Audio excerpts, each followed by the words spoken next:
we did it. It's fun to be on the internet. I hope it's fun for you to watch us, too. Yes, what an exciting evening it was. To give you a quick update, got to the theater, internet didn't work. Then I figured, I'm a tech-savvy guy. Let's reset the router. Reset the router, go down back to the computer. Now the Wi-Fi adapter doesn't work. Okay, well, I got something for that, too. Reset the drivers. Huh? I bricked the Wi-Fi adapter. That means it doesn't work anymore. Scoured around the theater for another Wi-Fi adapter, couldn't find one. All right. Decided to go to Staples to buy another one. Little drive. Go pick that up. And you know what? I figured let's buy a hardwire cable as well, too. Bring it all the way back. You can't install the Wi-Fi adapter without a CD. This machine doesn't have a CD. Come on, optical discs. Are you kidding me? What is it? 2004? So then I had to connect a hardwire cable. Well, I'm in Villain 2, next door to Villain 1, where it has the Wi-Fi. And since there is no door in between those two places, I took a hammer to the wall with a screwdriver, chipping away like a Chip and Dale. Knocked that through a 100-foot Ethernet cable through, got internet to computer, and brought you the show tonight. So I hope you are happy as I am to see you this night. It was a little bit of a mission to bring this show to you, but we don't leave a Friday night, especially a comedy class show, behind. We keep them going. So thank you so much for being here with us. Let's bring back the cast of Comedy Clash, everybody. Let's do it.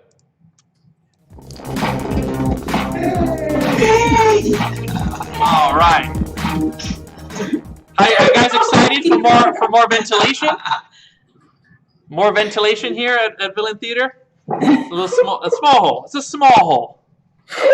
If you're lucky, if you guys go to villaintheater.com and donate $1, I'll put the picture in the show, and you can see what the hole looks like. Guys, we have an improv show for you tonight. Not just any show, it's Comedy Clash, and that's going to be an interactive comedy show. Ooh. And our first show game that we're going to be playing is a game called Press Conference. Now, in this game, we are going to be improvising a press conference for you. That's right. We don't know what they're going to be talking about, but they're going to be talking. And what we need from you guys is a subject of the press conference, and then we can bring that sucker to life. So I hope y'all can use the little chat in the YouTube. It's quite simple. And we'll get this thing going. How y'all feeling tonight, everybody? Yeah. Were you excited? Were you excited to get this show on the road? So excited. Okay, good. Oh, I see. We got some stuff coming through here. We got some suggestions and whatnot. Oh, now. I'm still loving the epic quest you went on. Yeah, right? All of that was over the course of like a half hour, too, Yeah. which was amazing. I knew he was Forrest Gump. Yeah, that's right. Oh, now we're talking. Okay, we got some good ones in here. We got one from Geek2, Billy Margolin, the best one out there. That's going to be driving a hearse. Okay, driving a hearse is a very complicated skill. I think it's an industry that's also ripe for a press conference. So, who's running a press conference tonight? Don't make me guess. It's going to be. Hi. It's Allison. Allison's doing the press conference tonight. So let's get Allison going. Boop. And you guys can take it away. We're talking hearses. So, ladies and gentlemen, yes, it is true. My campaign did cut off a funeral and maybe the hearse went over. But it is okay. We have refunded and revamped the entire ceremony. And we are now going to just move on and move forward. Any questions? Yes, Al. Hi, this is Al from My Little Pony en Español. Us in the Hispanic community, we're really concerned that driving a hearse sounds too much like driving a horse. Is there anything we can do about changing the expression? Because I thought it was a horse. Now I'm in this convention and I have no place here. Can you fix it, the name? Yes. I would just say we can just call horses clippity clops. And that will take care of the entire thing. Next question. Love it. Jeffrey right there. Yeah, this is Jeffrey from Funeral Friday blog. And I just got to say, you replaced the vehicle, but I think the vehicle you replaced it with seems, I don't know, wildly inappropriate. It's an ice cream truck. How do you feel that's okay? Well, we honestly felt that because they both make noise and like people know what they are, it should totally work. Next question. Joseph. Yes, Joseph from Bring Out Your Dead Monthly. What's to say that we can't just use like a carriage as opposed to something that's so dangerous like... Oh, well, you see, we cannot use carriages anymore because we don't like actual horses or clippity clops, as we've already discussed, on the roads next to cars. That's not safe. That's why we need hearses. Next question. Oh, Lisa, right there. Lisa Legend, New Horizons magazine. Now, since you had this collision and the hearse did a full rollover, people are concerned about being able to use the expression on that person they turned over in their grave. How's that going to work now that they've already turned over once? Oh, well then, you know what? It's a whole 360 then. Now we're just getting into Tony Hawk skills. We're just leveling up. Next question. Sapiwe. Yes, Anderson here from Black Beauty. Okay. I understand your hearse is moving too slow. Is there any way we can get it a little more faster? Because it's really blocking traffic and some of us have to get to work. Yes. We have actually been working with car guys and we are going to get a nitro boosted hearse out right next year. Next question. Oh, Jeffrey. Did you say Tony Hawk died and he was in the he was the body? Yes, it is very unfortunate. It was Tony Hawk. He died at 45. Next question. Wow. Joseph. Yes, Joseph from Bring Out Your Dead Monthly once again. What's to say that now the hearses are part of the X Games? Are you going to share any of the profits with the people that are dead? Of course, we are actually going to revamp all cemeteries. It's going to be a new play space. Next question. Al. Yes, us at My Little Pony, we have a concern. What if the horse dies? Will you say that the horses are hearsing the horse? Of course. That's what we would say. Or we wouldn't say horse. We would say clippity clop. That was Next a test. question. Good job. Morgan. Yes, this is Morgan from the National Enquirer. Regarding your campaign, if you are elected, what will you be doing for the rights of dead horses? Oh, well, of course, we would be expanding them fully, making sure that no dead horse can be defiled. Next question. Lisa.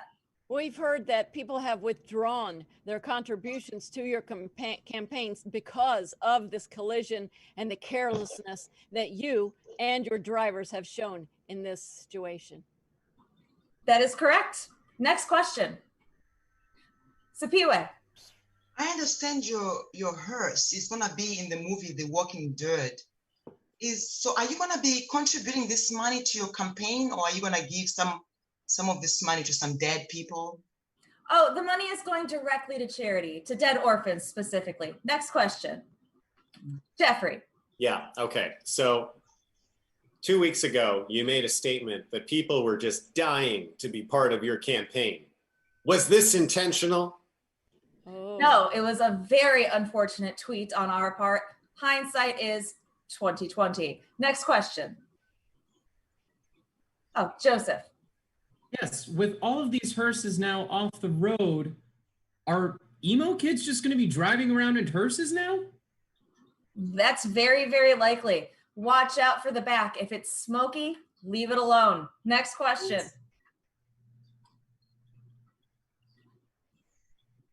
And that, I guess, about wraps it up. Wow. Thank you guys for just working with me here.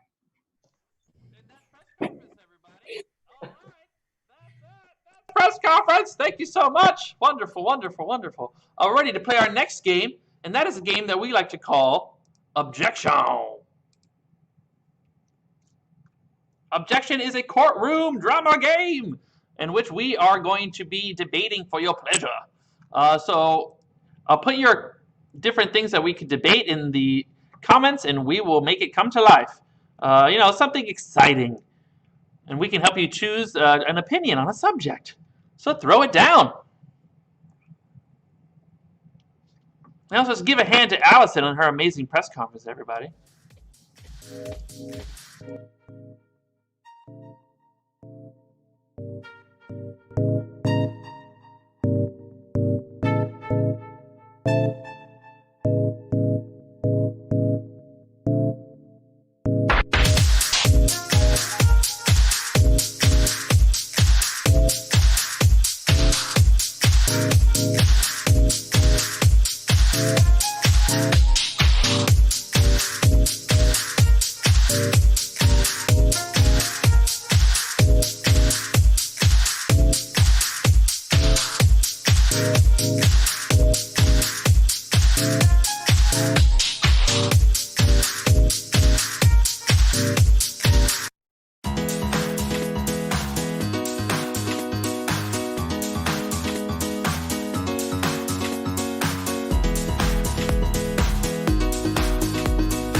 We did it! We did it! We did it! All right. Let's bring out our all-time bailiff, Lisa Legend. Judge? How you doing? Good. Are you feeling peaceful today, or you want to start a ruckus? No, I'm feeling pretty peaceful. Okay. All right. Just Sounds happy good. to be here. Sounds good. We could do that. Glad you resolved all that Wi-Fi. You know. Yes. Thank you. Thank you for doing that. Can't have Zoom court without Wi-Fi. Ain't that the truth? So we're going to need to bring out our counselors for this game. None other than Joseph and Allison and Morgan and Sipiwe.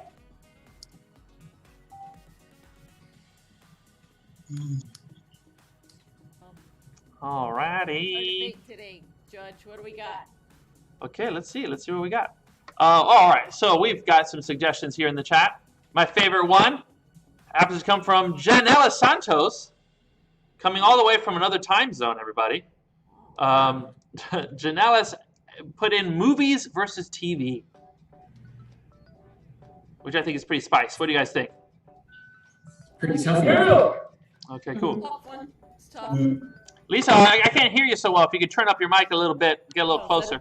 Is that better? Now we're talking. Oh, okay. Had the volume down too low. All right, all right. So, so yeah, it's going to be movies versus TV, and let's get Joseph and Allison. That's the team. You'll be movies. And Morgan and Sipiwe, you'll be good old TV. All right? And not movies on TV, proper television programming, okay? All right, I guess HBO counts. Whatever. I'll leave that up to you. Lisa, let's swear him in. Oyez, oyez, the Villain Online Court of Questionable Justice is now in session. Counselors, please raise your right hands. In the case of good old TV versus good old movies, do you hereby solemnly swear to accept the duties and responsibilities in the resolution of this entirely senseless matter to the very best of your abilities? Say, I do. I do. I do. In that case, members of our online jury, please remain seated and show some respect for our honorable Judge Peter! That's me! I'm back. All right. Well, we're ready to hear some opening arguments on a very important subject near and dear to my heart. That's movies. So take it away. Thank you very much, ladies and gentlemen of the jury. We're here to talk about, well, the best, most wonderful invention that American capitalism ever gave us, which was the cinema. Movies, of course, have been around, well, since the turn of the 20th century, and they've been with us in our hearts, in our families' homes, in, well, everywhere, ever since. Movies, of course, are the damnedest, greatest thing that we have because they tell stories. They tell stories to the masses that, well, don't know that we need change, right? The fact that a protagonist could go through in an hour and 30 minutes and a cool 90 minutes and just find themselves from one point to another, completely a different person at the end of a journey, learning something new. And the fact that we could do that in a bite-sized little amount, that we could, well, instill the capacity of change within ourselves. And of course, when we're talking about movies, we could not be remiss if we didn't talk about the great Arnold Schwarzenegger, a man who came from Austria with nothing in his pockets, became Mr. Olympia, and then, of course, thought, well, I can't speak any English, so I will make movies, and became one of the biggest blockbuster stars of our time. He showed us what it was to be an American. And of course, at the end of his career, he decides, well, I'm just going to be governor. What's more American than that, folks? Oh, what is more American than that? I wonder. I wonder what it would be. All right, let's bring out Morgan and Sipiwe. And we're going to be talking TV. One of my favorite things. Take it away. Ladies and gentlemen of the jury, talk about movies and TV. Listen, it's 2020. Who is going to a movie and be sitting in this crazy, strange place when you can be in front of your TV in your own comfort? You can stand up naked, clothed, and do whatever you want. Pause it if you want to. Because when you are in the movie, you're not going to be pausing that movie. And believe me, you and I, Schwarzenegger ain't going to the movie. Schwarzenegger is in front of his TV, all naked, watching TV, clicking the button, up and down. TV, you can have a big white screen. You don't have to answer to nobody. You don't have, if you want to go to the bathroom, you pause that TV shit and you go to the bathroom and you come back and click, you watch TV. 2020, updated. So I say, forget about the past. That's for hillbilly, Tom, Dick, and Harry. We are 2020. It's all about TV, television. I rest my case. Incredible job. Thank you so much, Sipiwe. That was some good stuff right there. Now we're ready to take things to a cross-examination.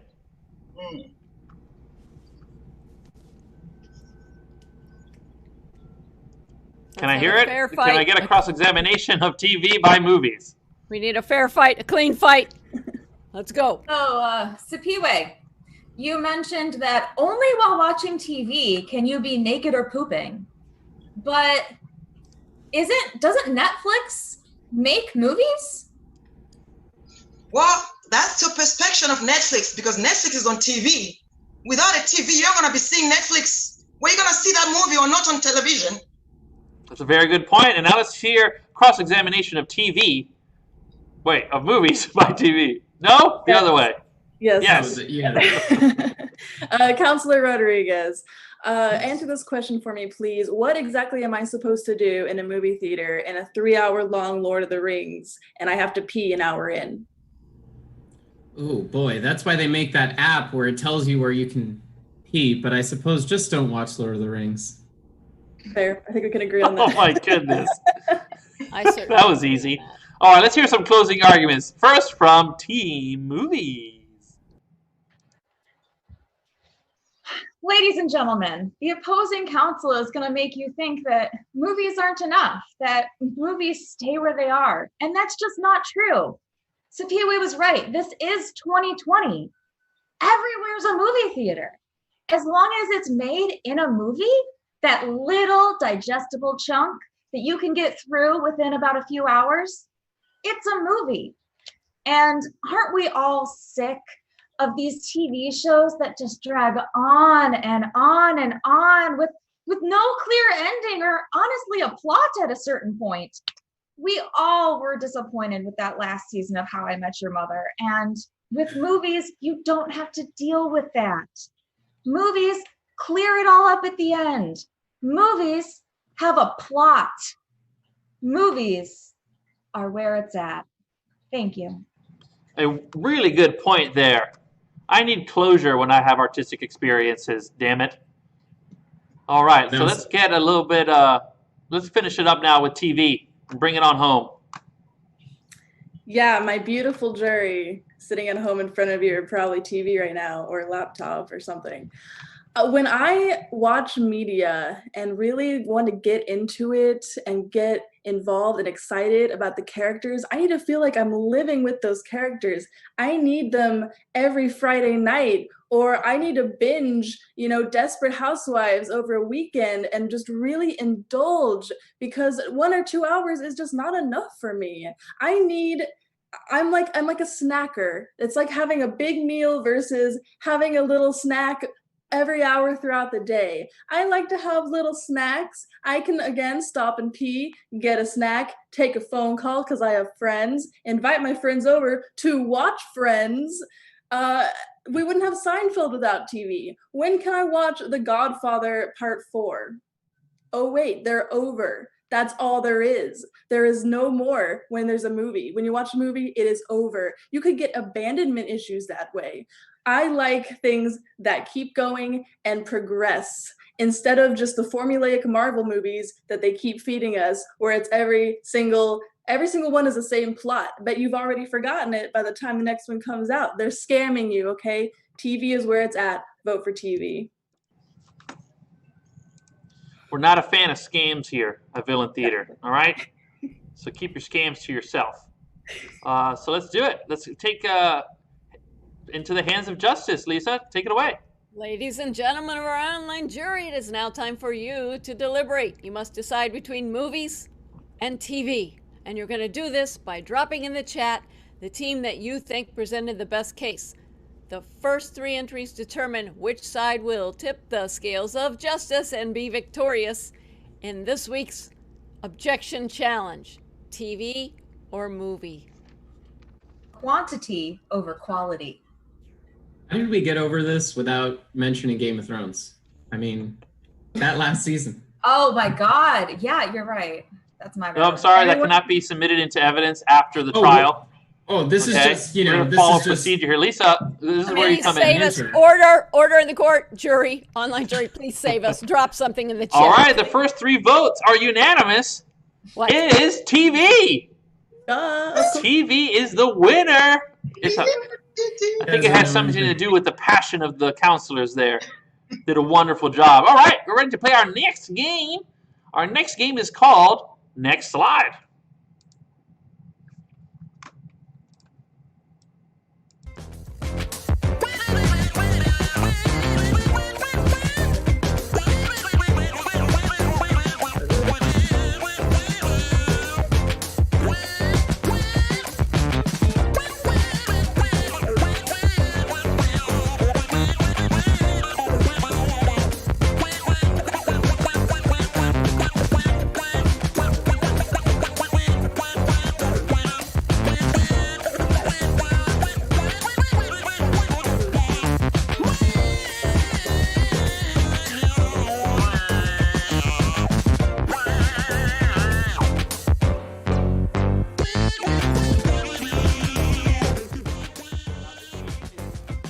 About presentation that's going to be completely improvised.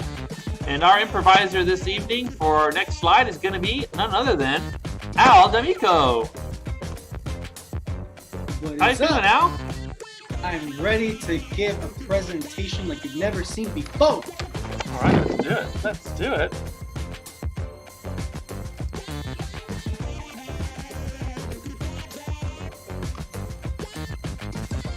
What is my topic?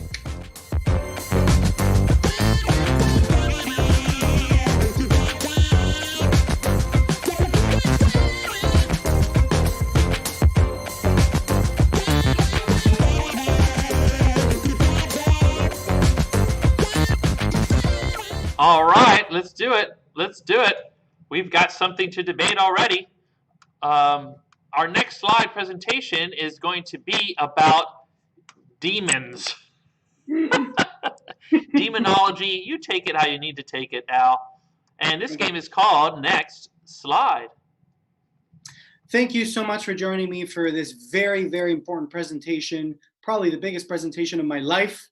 And it's actually about my inner demons growing up as a young gay boy. And I hope you enjoy this presentation. So growing up, I always felt like I was a little bit of an old soul. I always struggled with fitting in with the rest of my age range. You know, I always wanted to be part of the adults conversation. I wanted to be part of the change, of the movement.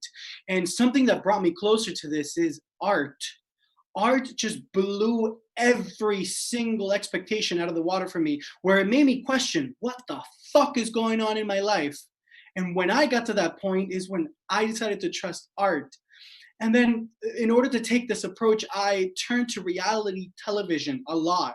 And I started making all these graphs in my head of like, what am I supposed to be? Like, who am I? Who does society need me to be? But better yet, who do I want to be? And so I started making movies. I made short movies, I made long movies, I made some dirty movies for myself, I made comedies, I made horrors, any type of movie you can think of, I made it when I was a kid into my teenage years. And that's what got me through starting to realize, okay, this is where the puzzle becomes an entire picture, if you get my drift. And I got rejected from so many film schools. The rich kids would laugh at me because I was poor. And even though I had the talent, I did not have the money. And they taunted me with their stupid little uniforms. And they thought they were so much better than me. But you know what? I made a vision board. I made a vision board and I started scheduling every single aspect of my life and putting sticky notes everywhere and using index cards that nobody uses anymore. It's true, I'm actually keeping the index note business alive. And I started to schedule what I wanted to do. And that is to meet President Obama and become such an influence that President Obama would notice me while he's kicking it off with his politician friends. And he'd look into the crowd and see me, a young Latino gay boy who's making movies. And you know what the best part of making movies is? I started working on a movie about space. It's actually, you might actually have heard of it. It's called Gravity with Sandra Bullock. But it goes back to the money issues. I did not have enough money to produce it and put my name on it. So they put some big name director into the movie and the screenplay, even though it was my movie. And you know what? That might have made me feel bitter, but no, I was chilling. I was chilling like Snoop Dogg, and I kept it cool. I was cool, I was relaxed, I got to live my life. I still got a cut from the Gravity movie, maybe like 1%. But hey, when it's a big movie like that, 1% lets me live the life that I need to live. Thank you so much. That is the end of my presentation. Give it up to Al, everybody! Oh my goodness, incredible job. That was inspiring. If you weren't inspired by that, you have no heart. And if you have no heart, well, you know, you should have that checked out, I guess, you know, and that's probably like an issue that you should work on. All right, we're ready to play our next game. Our next game is a very fun game, a little bit of a conversation game called Sincerely Me.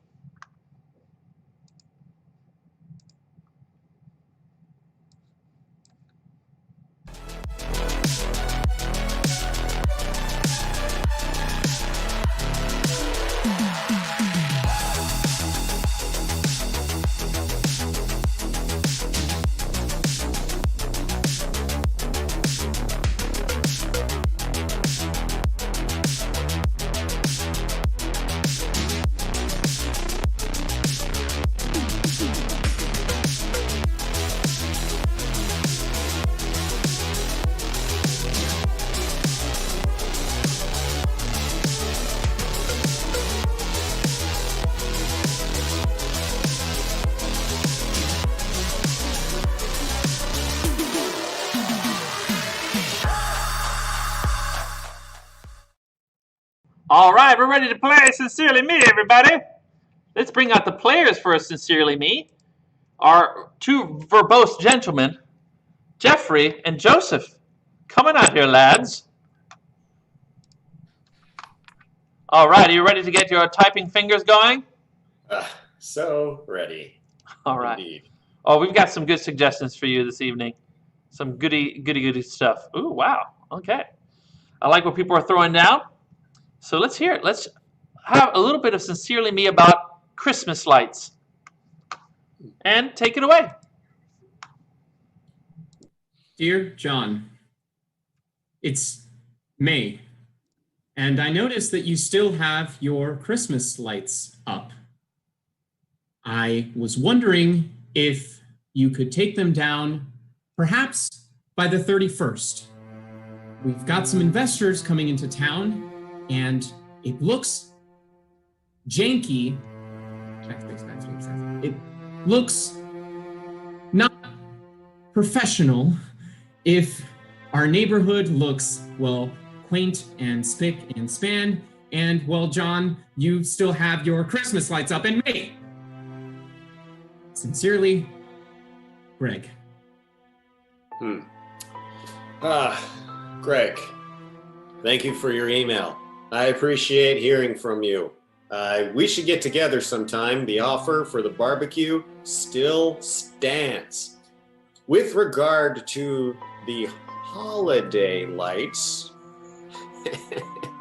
I do not see the problem because they make your house look as though they are enveloped by fairies. And I enjoy that look because I am nothing, and I repeat, nothing if not whimsical. Unicorn emoji. I'm not going to take the Christmas lights down. Oh, backspace. I'm not going to take the holiday lights down because I have a birthday coming up next month and I would like my house to be covered by fairies. Thank you, John. Send. Dear John, have you read the play Midsummer Night's Dream by William Shakespeare? Question mark? Because that's the only fairies that I'd love to see in this neighborhood. I don't quite understand what you mean about holiday lights. I suppose if you're talking about a holiday in May, well, there's Arbor Day. Go plant a tree or something, John. Jesus.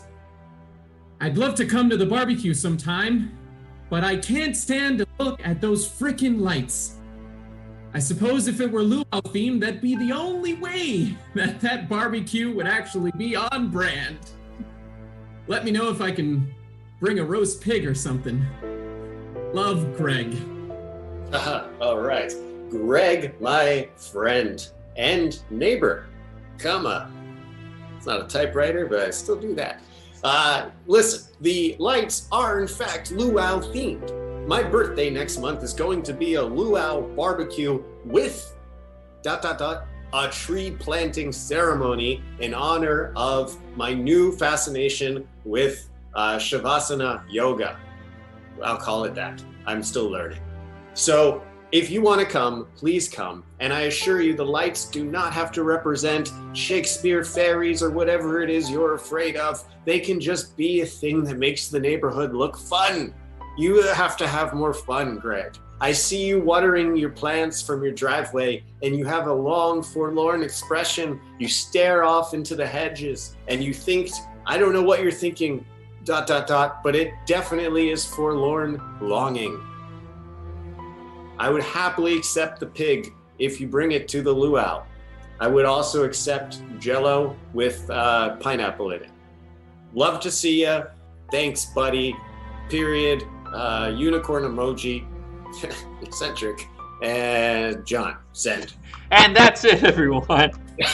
That's it. That's Sincerely Me. Give it up to these romantic men.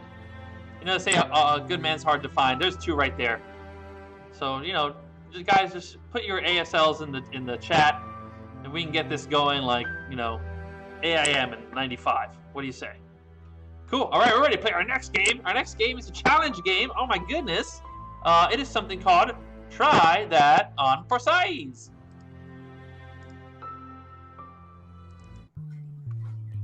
Big J.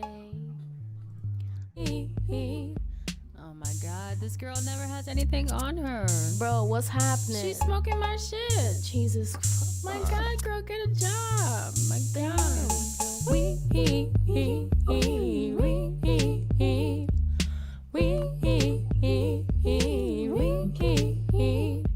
Oh my god. And then she came around with her broke ass Oh my God, I had to tell her something. I went out on her. I said, Bro, what'd you say? now I gotta smoke out you and your friends. You a dumb bitch with all your split ends. Have you drowning coming back with the bands?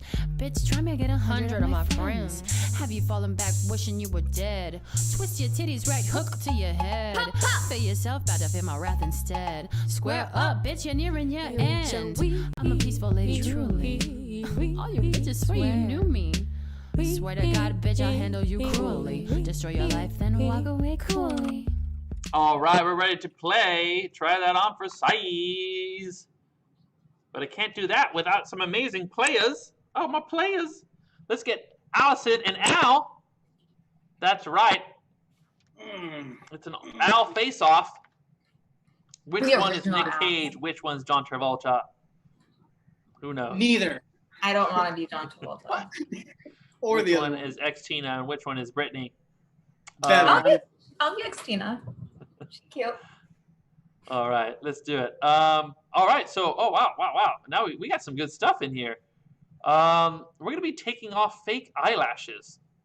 How about that? Okay, so you might have to take off the glasses for that one. If you could do it blind, you get extra points. Ooh, okay. Okay. I got this. I got this. The handicap here. But, all right, this is taking off eyelashes, and take it away. Allison. I'm taking off fake eyelashes. Try that on for size. I am cleaning the eye boogers in the morning. Try that on for size.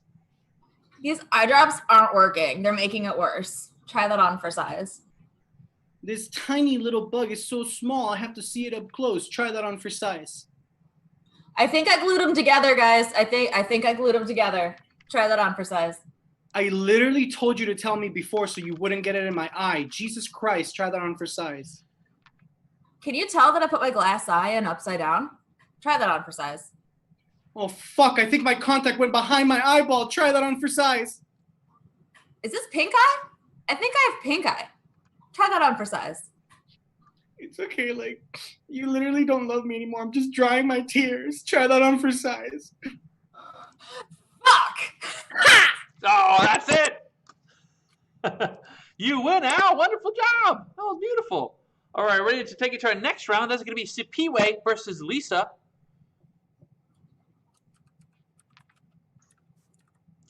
Sipiwe versus Lisa. Let's see what they're going to be battling on. Oh, you are going to be giving a massage. What does that look like even? Oh, I like that. Yeah, that's what it's going to be. I like what you're doing there, Sipiwe. Get like some shoulder action. That's what we're doing. Okay, cool. All right, let's try that on for size. And Sipiwe, you'll start us off. I'm giving a massage. Try that for size. You are getting sleepy, very, very sleepy. Try that on for size. I am cooking some ganja magic stuff. Try that for size. I am conducting a tiny orchestra of mice. Try that on for size. Stop. Don't talk to me. I'm an octopus. Try that for size. I'm conducting traffic. Try that on for size. I'm throwing some bones, things that gotta change in this house. Try that for size. I'm playing a piano concerto. Try that on for size. Making a guru steckle. Try that for size. All right, wave bye-bye to Grandma now. Bye-bye. Try that on for size. Nervous is the calm. Shaking is the calm. Try that for size. I'm conjuring magic here. Try that on for size. All right, you're both winners. You're too good at this, both of you. That is a double win. Win. A double win. Wonderful job. Okay, cool. We're ready to bring out our final two battlers. Be Joseph and Morgan. Let's see what they're going to do. Keep putting stuff in the chat. Bye, Grandma was a wonderful line. Oh my gosh, don't talk to me. I'm an octopus. What's happening there? Let's do it. We've got, I like this one.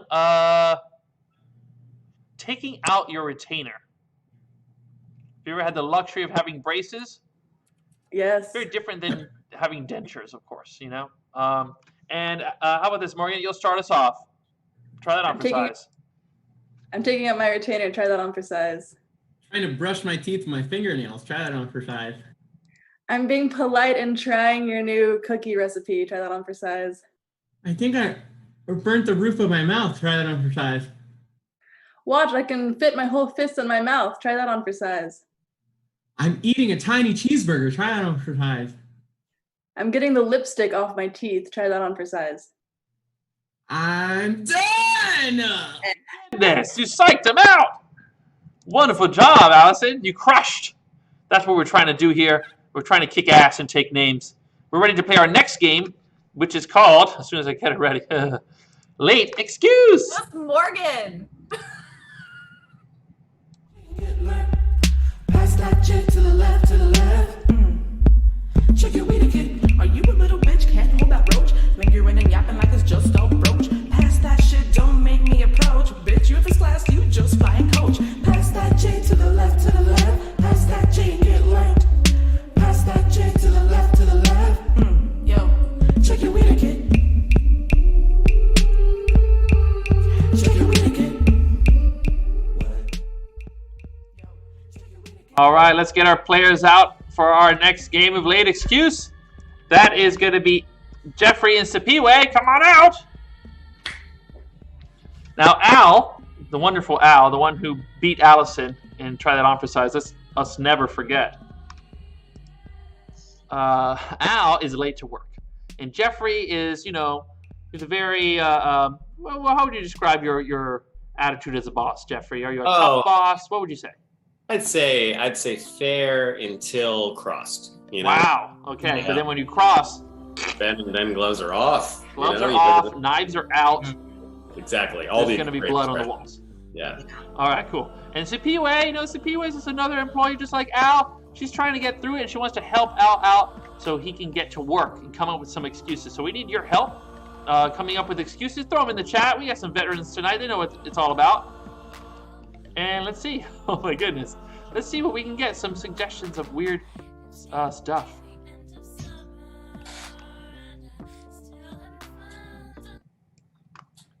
All right. What do we got? What do we got? All right. Our first suggestion is that he found a coupon for free ice cream. Awesome. Okay. So, of course, it's going to make you late. I mean, it makes sense. The second one is he hooked up with his ex. Okay? So Sipiwe is going to try to pantomime all this stuff, so this should be fun. It sounds like my favorite hit song, I Had Sex With My Ex. Have you heard that song? That's right. I think it went 2 times platinum, I think. You could check that out on the YouTube on the Villain Theater. And the last one, let's see. Hey, everybody. Oh, he got his hand stuck in a toaster. Hand stuck in a toaster. That's what it is.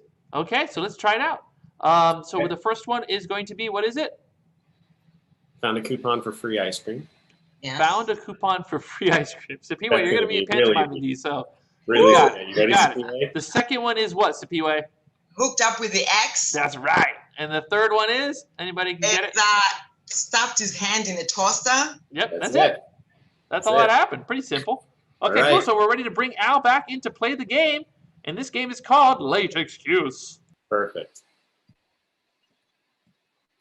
Oh man, so this it's so crazy not being able to go into work at CVS corporate. You know, I don't know where Al is. He's just been. Oh, I'm so sorry. Zoom. Hey Al, you're finally here. You've been late to our Zoom call. Okay, we've got to figure out how to get all the CVS stuff back in all the CVSs. Where have you been? You will never believe what happened. I got my acceptance letter to Hogwarts. Nah, you don't believe in any of that stuff. I know those are just children's book. But you did get some sort of piece of paper. I can tell from just the way you're thinking about paper. I got my citizenship. No, I don't think anything that grand happened to you today. You know, we're CVS. Come on, what are we known for on our receipts?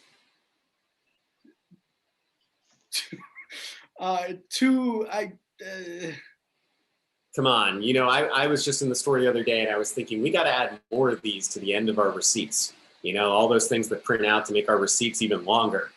Barcodes. Yeah, the barcode, but the thing that gives you money off something. What's it called? Oh, a coupon. Right. I got a coupon book. So you got yourself a coupon? What for? Coupon, yeah, for ice cream. I got Yeah, that is exactly what it is. You got it. That's exactly what it is. No more guesses there. But that's not why you're late. Okay, so there's got to be a second, better reason why you're late. So what gives? Tell me. Come on, you can tell me. I was performing a drag number. Oh, you used to do that with your significant other, didn't you? With my significant other? I don't have. I told you I'm single, Jeffrey. No, you are now, but you didn't used to be. You know what I mean? I got in a fight with my ex. Wow. Wait. So you got in a fight with your ex? That's a thing that happens. What's another thing that people do with their exes all the time? Did you? You didn't. You dog. Oh my God! I had makeup sex with my ex. Whoa. Okay. Inappropriate, but I know that's a lie. Because I was hooking up with your ex. Okay, so I know that wasn't you. What were you actually doing? I was. I burnt myself. My straightener. You did burn yourself. I do see your hand. But it wasn't a straightener. You don't straighten your hair. So what could it have been? It was I was ironing my clothes and I left the iron and then I just touched it and look. No, I don't think that makes any sense. Oh, Sapiwe, hey, could you also help? We need to figure out what kind of breakfast we're going to bring for next week's meeting. I know we're not meeting in person. We're all going to eat the same breakfast. I got it, boss. No problem. Same thing every time. Yeah, it's egg, bacon, and then the third thing that goes with it. You know what I mean? Yeah. Okay, I got you. Okay, cool. Anyway, Al, you were saying? I burned myself with the microwave. Microwave? How could you even get your hand in a microwave that's on? Come on, give me the deets here. I know you've been like on the opposite of a low carb diet. So what's all that morning carb you've been eating? Bread. Oh, I burned myself with the toaster. Ah, there it is. Okay, well, I don't know. I mean, yeah, that's it. You burnt yourself on your toaster. That is it. You're done. Get to work. Get out of here, you lazy bum. Oh, I never knew you to be so irresponsible. Wonderful job, team. Getting them back to work. That's what it's all about, okay? Yeah, wonderful job. That was Late Excuse, everybody. Ready to play our next game. Ooh, our next game. We're going to need, that's a little bit of a lovey-dovey sort of game, I think. It is dating profiles. This is where we get to be a little spicy, be a little bit lovey-dovey. Our wonderful cast, is going to be wooing me for your pleasure. And for that, we need some non-sexy objects in the chat. So let's throw them down. And this is dating profiles.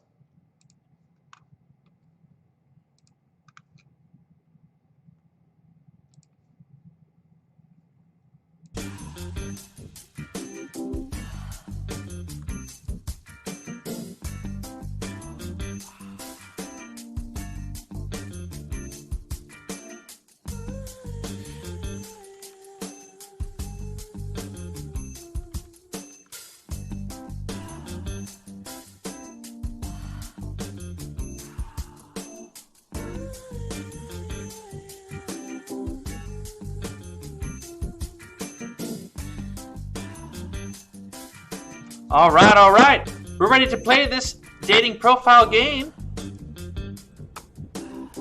All right, let's do this thing. Let's look in the chat and see all these sexy, non-sexy suggestions that you guys put in there. Okay, I see some good ones. How about our first one is going to be a cupcake. A cupcake it is. Let's see what we can do with that. And first one up is going to be Al D'Amico. Hey baby, I like my lovers how I like my cupcakes, stuffed with cream. Ooh, very nice. Allison McCoy. I want you to treat me like a cupcake. Lick all my frosting off. Wow. Okay, let's get Joseph Rodriguez. I like my lovers like I like my cupcakes, frosted with my love. Oh my goodness. Let's get another one. Who's it? Oh, anybody else? No, we're out. Let's get a new one. Our new suggestion is going to be paperclip, everybody. Let's get paperclip going. Allison McCoy. Hey, I'm just like Clippy. I'm gonna give you suggestions, even if you do not want them. I always want that. All right, let's get our next one. Lisa Legend. I like my lovers like I like my paper clips. A little twisted. Ooh. How about Morgan?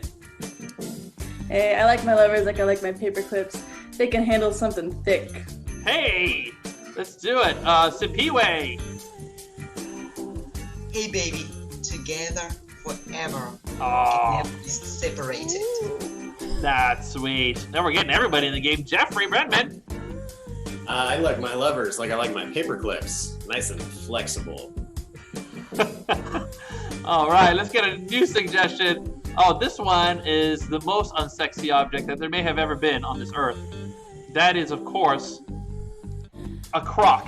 Like, you know, like the shoe, like that horrible shoe with the holes in it, the Crocs. We're going to get that as our next suggestion of a non-sexy object. So let's try it out. What's it going to be? All right, Allison McCoy. I'm just like a croc. You can hose me off after we've gotten dirty. The prop was too much. Let's do Morgan Danny. Hey, baby, I'm just like a croc. If you take me out in public, everyone's gonna stare. That's right. Okay. But it doesn't matter the reason. Let's get Al D'Amico. Hey, baby, are you a croc? Because I want to feel your holes all over my feet. Oh my gosh. We are not sponsored by Crocs, guys. This is just life choices of our improvisers. How about Sipiwe? Hey, baby, I like you just like I like my crop. Beauty is in the eye of the beholder. Oh, okay. All right. You know, that's inclusive. Let's get Joseph Rodriguez. I like my lovers like I like my Crocs, enveloped in rubber. Oh, now we're talking. Now we are talking. Let's get our final suggestion for a sexy, unsexy thing. It's going to be, oh, this is nice, a notebook. Let's get a notebook. What do you say?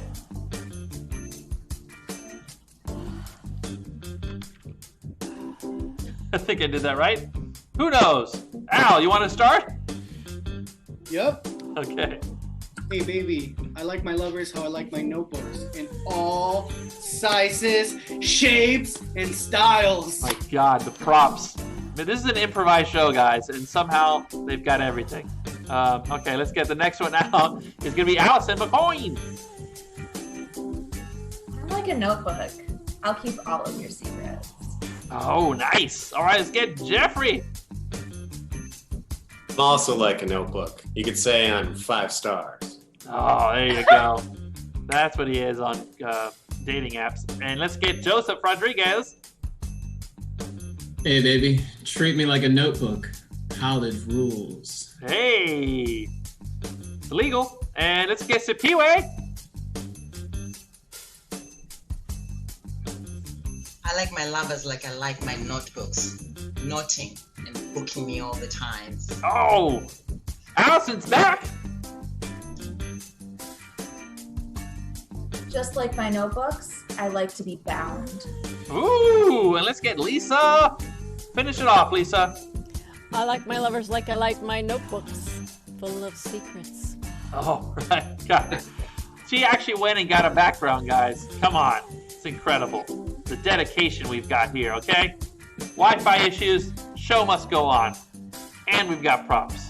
Guys, there's only one more game left in Comedy Clash, but if I didn't let you know, I'm letting you know now. We have 2 more amazing shows coming up next.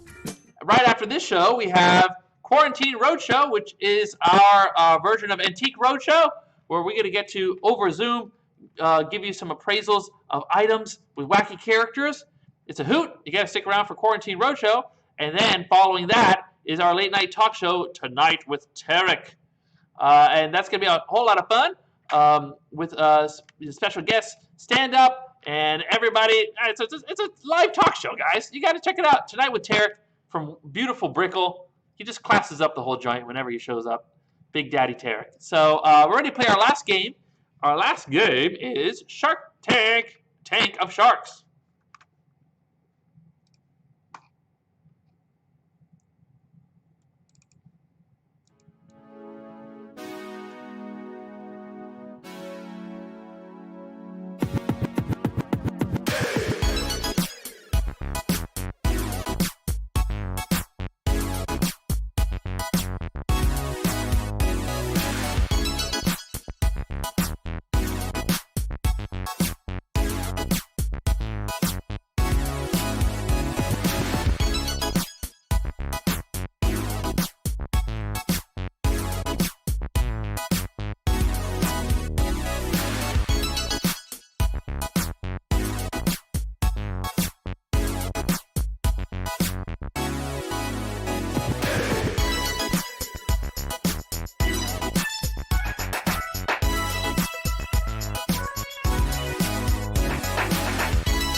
All right, let's bring out our sharks for Tank of Sharks, everybody. That is Joseph. Nope, that's Lisa, Jeffrey, and Morgan. There they are. Come on out. Okay, look at these sharks.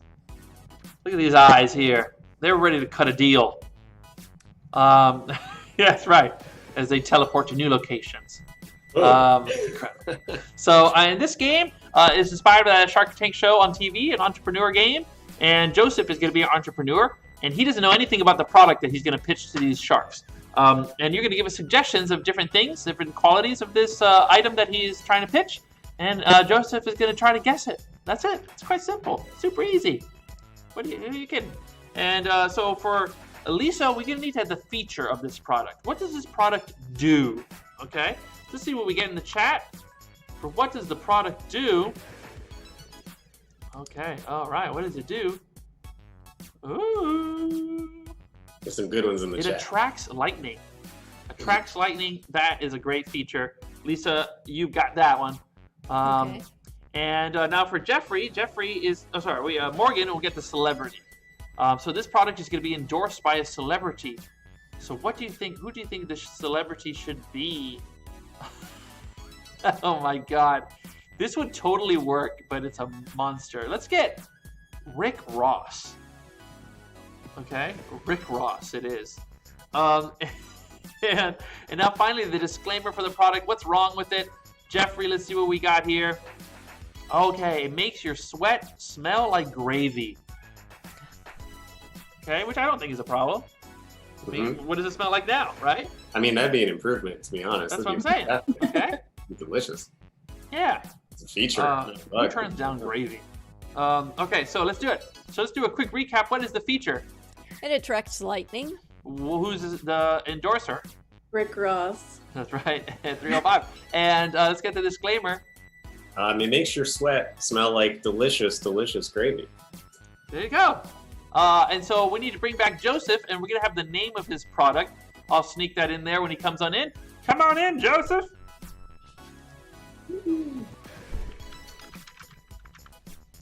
All right, Joseph. So you will be pitching the product that you've worked on for a really, really, really long time to get this thing going. And the product is called the Diddler 300. Thank you so much, Peter. Thank you, Sharks, for allowing me to be here. Of course, this Diddler 300 is the future. What we're talking about is a revolutionary device that will bring pleasure to all genders across the spectrum. What we're talking about here is 25/8 pleasure all the time. And let's not forget, of course, that we are talking about something that is the 300. I have improved upon this 3 times now, so it's real good. Any questions? Yep. I am really excited about this product. I gotta tell you, it's electrifying, and it's just sizzling. I really want to know a little bit more about it, though. Yeah, well, of course, the feature of this is that it brings electric currents through your nipples, and it. How about if I'm glad that it ends up there, but Where does it originate from? Is it coming from above? Well, of course, it's honing in on the electrical currents of nature in the sky. We Oh, talked yes. about lightning. Lightning. Yes, that's what I wanted to hear. I like the lightning. Now, what exactly do you call that when something is drawn to another thing? Well, it's the laws of attraction. Exactly. Attracts lightning. Yeah. Okay, let me think about this. Let me think about it. Okay. Any other questions, Sharks? Yeah, real quick. I would like to talk more about the celebrity endorsement. I do really like rap. What made you choose this guy? Well, Busta Rhymes is, of course, the quickest rapper in the game, and we thought nothing is lightning fast and lightning quick like Busta Rhymes' flow. Yeah, that's true. No, I'm talking about this other one. He's kind of nobody's favorite, I think you could say, but with that big beard and just so quick.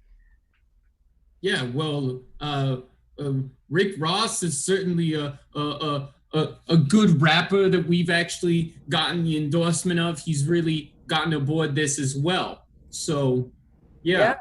That's great. I'm pretty convinced. I got a question. Okay, I've got a question about your disclaimer. I don't think it's such a disclaimer.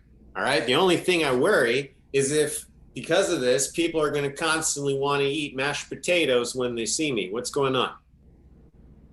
Well, it basically is, it turns you into a big old box of instant mash. So the Diddler 300. No. I mean, Thanksgiving comes one time a year. I don't think it's a problem having this around any time. All right, food is just too dry, and it's honestly underrepresented in most home cuisine. But the issue is, I don't get why it's a disclaimer. If it's going to do this to you, what's the problem? Well, it turns you into a turkey, and nobody likes dry, lean turkey meat. I get the metaphor, but you can be specific about what it actually does. It doesn't make you into a turkey, but like the stuff you put on a turkey or mashed potatoes. Yeah, well, it just produces a bunch of gravy, the baby gravy. That's what we're talking about. Okay, first of all, you and I both know if it actually produced gravy, we'd have a different product on our hands, but it doesn't produce gravy. All I'm saying is that every locker room that I go to is suddenly going to remind me of Thanksgiving. And I think that's a good thing.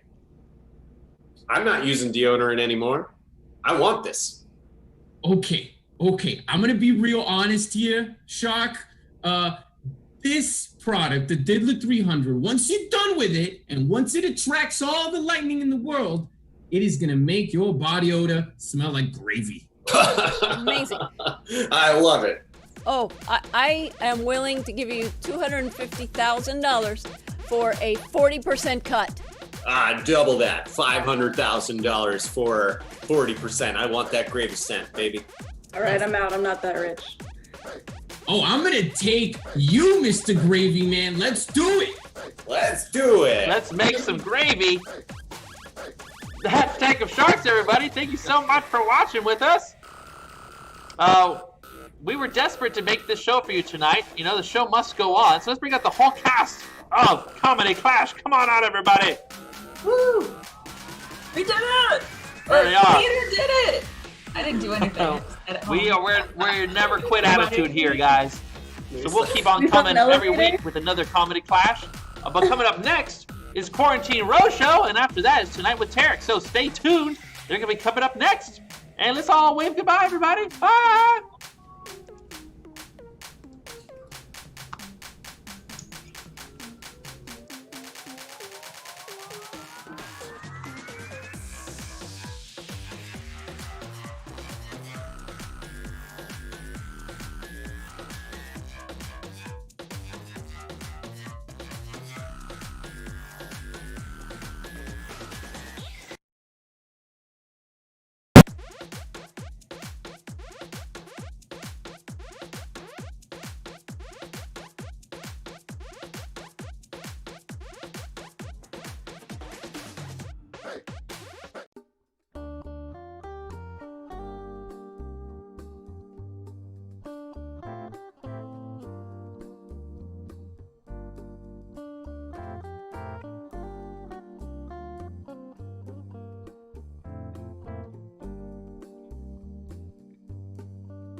Hi, y'all, and welcome to Barb's Antiquities and Farmlands and Travel Stuff. I'm not Barb, but I'm Carrie Ann, and I'm here to help you today online. So, who is there for me to help with some appraisals?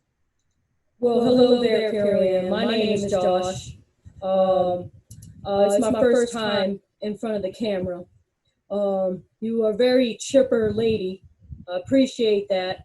I have for you something that is to travel with. Oh. I'd like to hear more about this, Josh. You sound like a nice feller. Thank you, ma'am. Thank you. Oh my gosh. I know what you're thinking. It's awesome. It is. Where did you get that amazing thing? I haven't seen one of those in such a long time. See this? I could do it without the light. No light this time. I got this. Well, I used to be part of a group that did bad things. We used to sell fake tickets to people. I'm not proud. Not proud. Now, I had to take this from my group so I can make money, so I can get out of that world. I got caught selling fake tickets. This can tell you if it's real or fake. Oh my goodness. Well, let me tell you, they haven't used those in a long time, but they used to use them all the time with the Rolling Stones, with David Bowie, even Michael Jackson concerts, you know, like big concerts that people wanted to go to, and people are always scalping tickets, making fake tickets. But now with this technology, you know, people just print tickets and that sort of thing.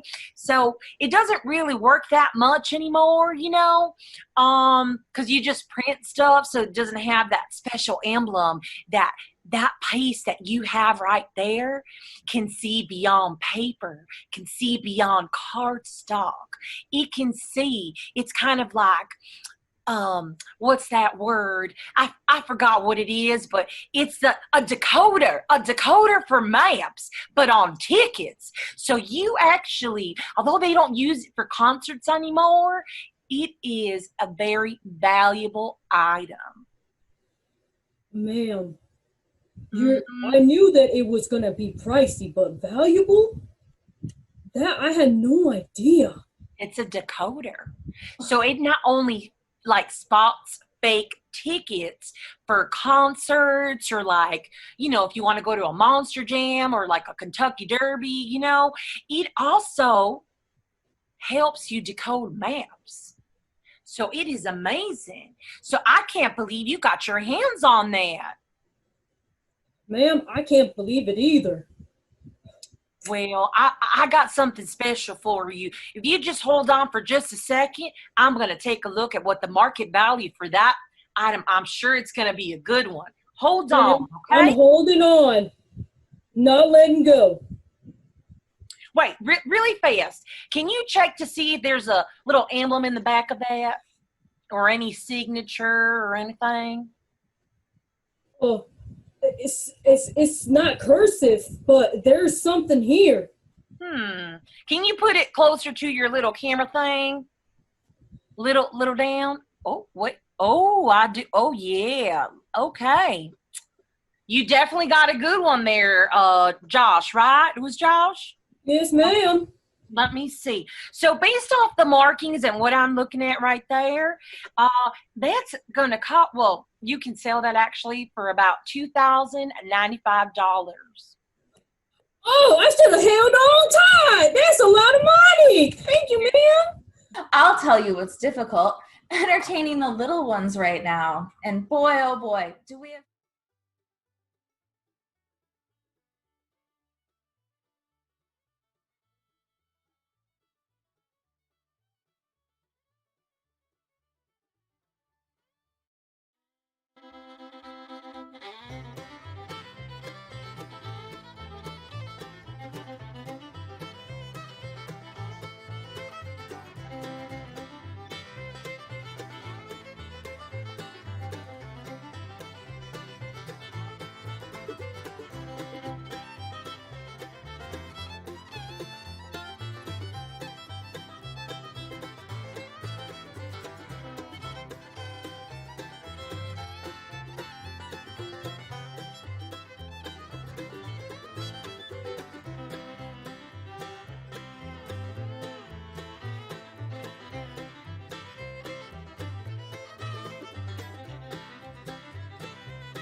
pearls.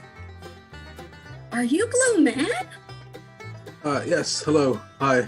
I am one of the Blue Men. I have recently escaped my compound in Buena Vista, Florida. Listen, they want my head. The Blue Men want me, okay? I am Blue Man 565. Well, that's my blue name. My name is Kevin, okay? I am Kevin. They want my What name head. do you want me to refer you? Blue Man Kevin or 16 Blue Man 165, because that's what that's been me for the past 20 years. You see, I used to be the guy who made the PVC pipe instruments for them, but I can never perform. I have no time. You see, I can't keep a rhythm, but I have kept recordings of all the atrocities the Blue Men have done on this camera. Wow. Oh my God. Well. Yeah. That is, you know, I'm a big fan. I saw you guys 2 years ago in Las Vegas, and I was in front row, so close that I even got splattered by you guys. I'm so sorry. I'm so sorry we did that to you. We didn't mean to splatter you. I'm so sorry. And you're cuter in person, like up close. You are so cute. Wow. I know. It's the paint. It's the paint. You see, Chris Swink, Matt Goldman, and Phil Stanton, those monsters founded this art house project, and they brought me in when I was just a young art student. I just wanted to perform, you see. But I haven't seen my family in 20 years. Wow. That is such a tragedy. Let me see that. Get it closer. I caught it all here, you see. I caught it all here. And the tape, well, the tape is right here. So the tape, I don't think I pressed play the whole time because it doesn't seem like it was. So I don't think I recorded any. Oh, I think I don't know what I did. Oof. It's okay. But let me tell you, there's a backstory to that, okay? Before it became the Blue Man thing, the Blue Man tribe, okay? Let me tell you, there was this British explorer by the name, his last name was Piercy. He went to Bolivia, right, in the early 1900s, and he took that for filming, okay? And he just, every time he would go, someone on his, his voyage would die. So he would go back and forth, okay, until the third try, he went with his son, and he took that camera there, okay? And no one knows what happened to him. No one. He went missing. Now, I heard, the rumor has it, that there was a blue tribe that took it and kept it. And they were for a while keeping it in a secret society, okay? And somehow it got back to United States, and that's how the Blue Men started. So that right there is just ancient. Way ancient. I just thought it was an art house project from Manhattan. You're telling me Chris Swink, founder of the Blue Man Group, who sold this thing to Cirque du Soleil in 2017, is a monster who sold his soul to this camera? Yes, it's ancient. It's from the Lost City. Now, the thing is that once it got to the Blue Crew, it just start losing value. Okay. Oh, okay. And they just start messing things up. They brought this brand out, start doing those shows, and it just no one cared about it. So as of now, it's estimated. I need at least $3,000. I'm sorry, sir. $69.99. Exactly $69.99. It's not going to go any lower or any higher. But let me tell you. I think they're here. I think the Blue Men are here. They're after me. Oh, no, don't worry. Oh, God, no. Good news. For just $69.99 a month, you can be a platinum member here at PBS. And with that donation, you can get this blue bottle. Blue bottles, they've been keeping our beverages precious ever since Gettysburg. Blue bottles. Donate today and have one yourself.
Good evening. This is Isolde Straker with What's in the Basement.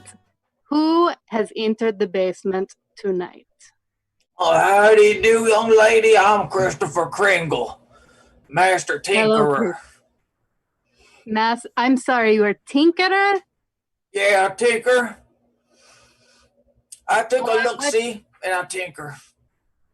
What have you brought me today? Oh, man. I got this here heavy-duty,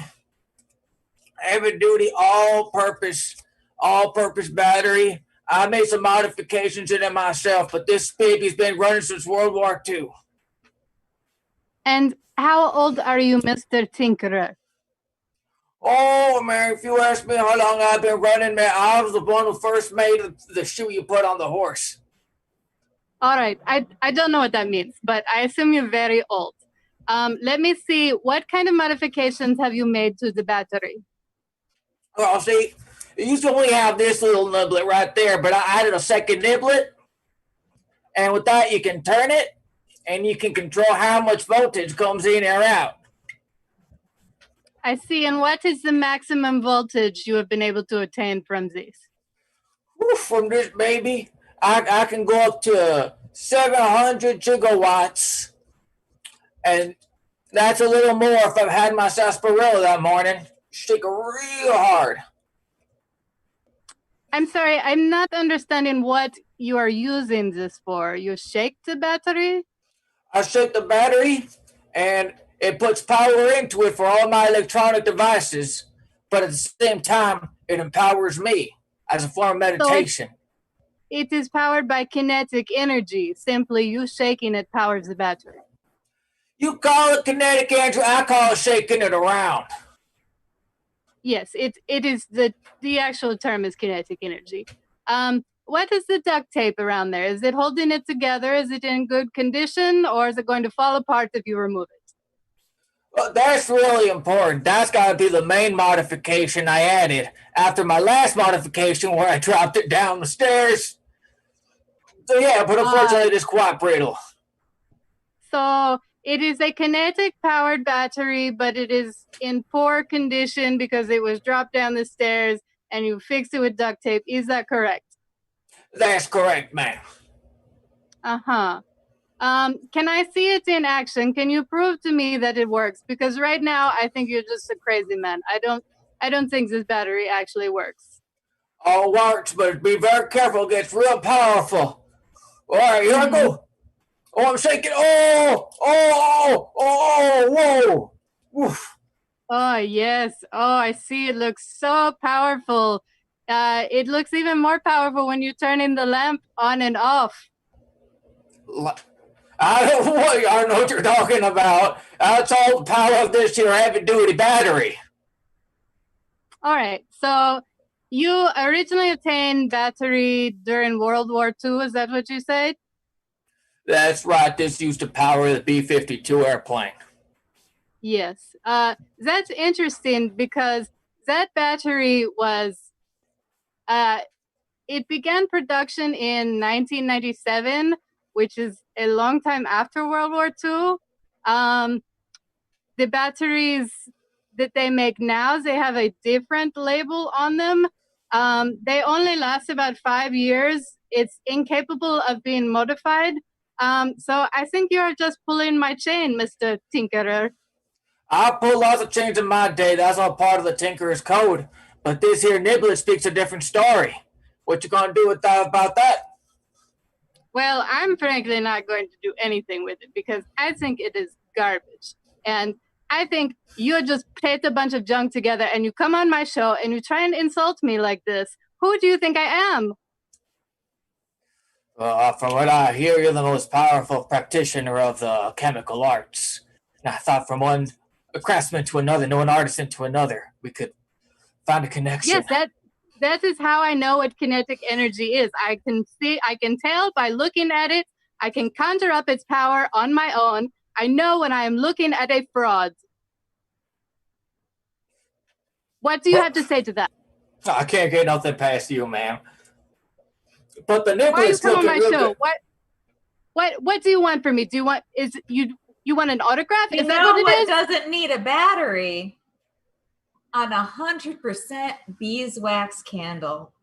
Now, if you call today and join our pledge drive, you can get this 100% beeswax candle at your door within the next 3 to 5 weeks. And for all you millennials out there, it's pumpkin spice. So come on, help fund public TV. We help bring facts to reality.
Hello and welcome to Tonight with Tarek. I am your host, Tarek, and I'm coming live to you from beautiful Miami. Oh, this way? This way, yes, that's Miami. And today we have a great group of people with you. We have our regular Al D. What's up, Al D? Hey, so happy to be back. Yes. my very good friend, possible future president, Allison McCoyne. The Allison McCoyne. Hello. Oh my God. Hello. Hi. Madame President. Is that what you say? Yes, right? Madame President. Madame. Yes, that Madame, is correct. Madame. Okay, cool. You can call me Your Majesty. Anyways, and our very special guest comedian of the night, one of my favorite comedians lately, a tremendous writer, coming to us live from Chicago. Ladies and gentlemen, please help me welcome Mariam Sub. Hey, everybody. Hey, what's up, Mariam? How are you? Good, just chilling, like a villain.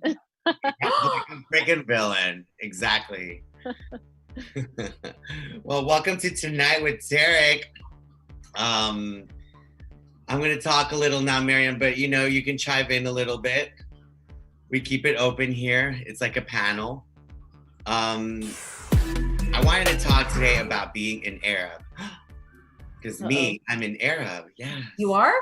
Yes. I'm sorry. I know. And not only am I an Arab, but I'm like the worst kind, I'm a Palestinian. I know. Like, just ruining everyone's plans, right?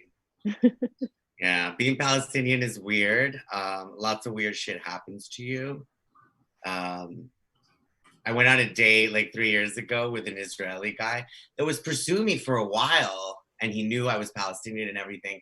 And then when we finally went on the date, I was talking about Palestine, and he kept saying, "Oh, don't say Palestine. Oh, no, you're not Palestinian. That doesn't exist."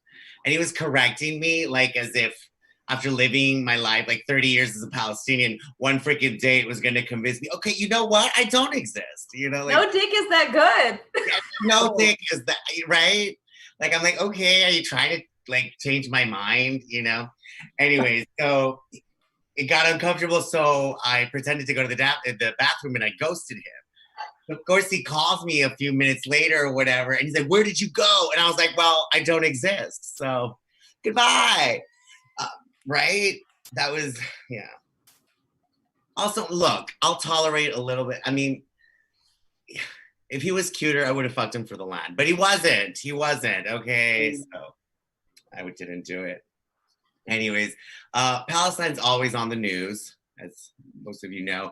But lately we've been on the news a lot. Some of it positive because Seth Rogen, the famous comedian, you guys know Seth? Yeah. Well, he's a Jewish Canadian and he grew up going to Israel and he knows a lot about Israel. And he recently mentioned in a podcast that he thought that he had been lied to his whole life about the reality of Israel and Palestine. And then that became a huge controversy. Of course, Palestinians were very grateful because he's a very prominent, young, beloved Jewish person. But then he took it back. No. What do you mean? Well, apparently his mom called him and told him that he had to call a Jewish organization and talk to them and take it back. And he kind of like apologized and took it back, but he didn't. And all I have to say is that, I don't know, it made me angry mostly because what privilege, okay, to be 40 years old, grown up going to Israel, been a multi-millionaire with lots of resources, and only now starting to realize, oh, there's an issue with this place, right? Like, I wish I had that privilege. Like, I knew how to spell occupation at the age of 5. There's illegal settlements, what? Yeah, exactly. He's like, oh my God. And he didn't even say Palestine or ethnic cleanse. He didn't use any trigger word. All he said was that apparently there were some people before Israel was established on the land. That's all he said, bro. Oh Apparently. Apparently. Allegedly. But anyways, not everything's bad. We're getting more representation as Arabs. We have Mariam. Yay! I think I count as a half representative. I'm a Guatemalan Arab, so ditto. I'm a half breed, But we have this show now, Rami.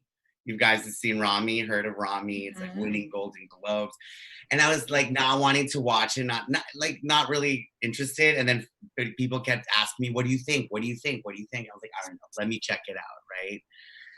So I finally checked it out, and it's cute. It's nice to see the Arab representation, the music, the food, the culture. Totally can relate. Felt represented a lot.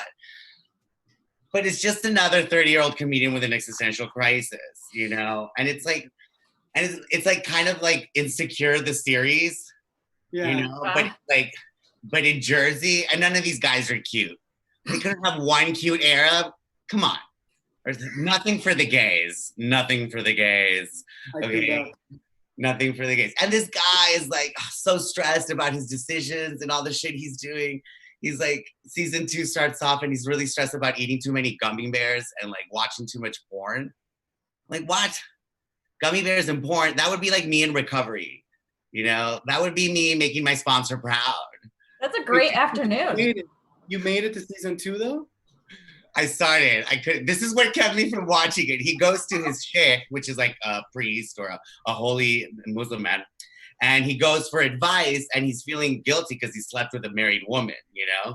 And I'm like, oh, get over it, you know? If I had to go to a priest and tell him everything I did with married men, he wouldn't be a priest. I mean, he couldn't be. Oh my God. Anyways, that's it for me. This is Tonight with Tarek. We're gonna take a little break, but when we come back, Al Z is gonna tell us a little bit about immigration. Stay tuned.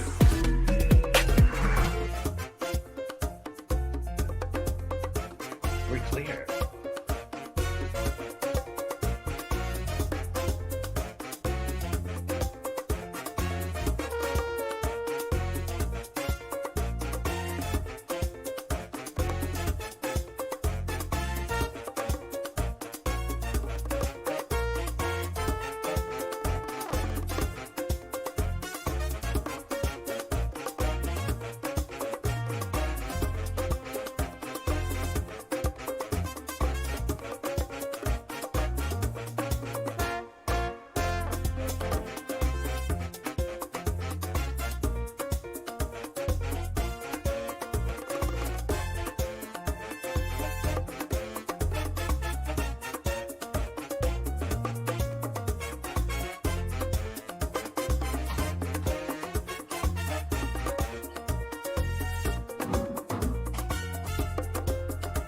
All right, and we are back with Tonight with Tarek. How we doing, Aldi? Like the supermarket? Doing great. And yes, like the supermarket, cheap and accessible. Yeah. Don't forget the accessible. Variety. For everyone. Not everyone. Yeah. Well, this week we're doing a little something different. Usually we're very playful, but this week we wanted to talk about something that's very dear to both our hearts, especially yours. So, my heart, yes. Yes, tell me about it. So today I wanted to share with you guys some information about being a dreamer, like a DACA recipient, because there's a lot of misinformation out there. There's a lot of shit that's just not accurate. And I feel like dreamers don't have a voice or like someone that's like, let's set the record straight. So I hope that I can start that conversation and maybe someone watching will learn something. So I'm shall we sure get they into it? will. Again, a dreamer is a child that was brought here by their parents illegally. So it's not their fault. They're not a child anymore. And they're not a child anymore. And yeah, and they usually not, they don't have anything to do with the country they came from. So some of them don't even speak the language or have any relations, you know? So anyways. Yeah. So I want to show you a little bit of a presentation.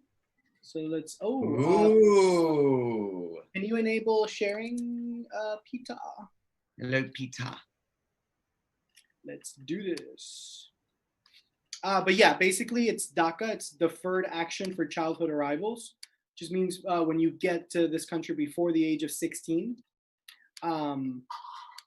you qualify to be a part of DACA and be a DACA recipient, which they've labeled as dreamers, which is kind of ironic because to me it's like a nightmare, but you know, the dream, the American dream. So let's do this here. So it's DACA, what it means to be documented. Because we made that up, the dreamers, because we're not undocumented fully, but we're not also documented, so we're documented, okay?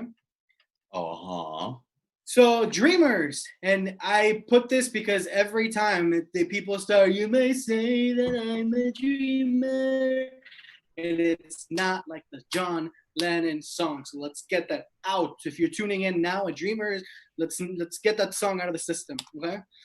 So like I Every said, time I hear preferred it, action I for childhood. think about it. Yeah, I know. And it's for young immigrants who moved to the United States before 16. And there's so many requirements to be able to hold a Dreamer card. But the main ones is you have to have completed high school or high school equivalent, and you have to have a spotless criminal record. So that means the smallest thing can jeopardize your ability to have DACA, which a lot of people don't understand, that DACA recipients are good people that live by the law, like you can't risk losing that. So we keep a spotless criminal record. Everything is clean AF. Yeah. So, actually, immigrants in general tend to be more law-abiding than natural born citizens. Also, like I immigrated here, and I grew up being told by my parents, never commit a crime in the United States, they'll never let you back in. And I've never committed a crime. And we take that serious. Oh my God, but yeah. And I made a little chart of what it's like to be a dreamer, like the path. It's you move to the US, and then according to some people, you steal some jobs.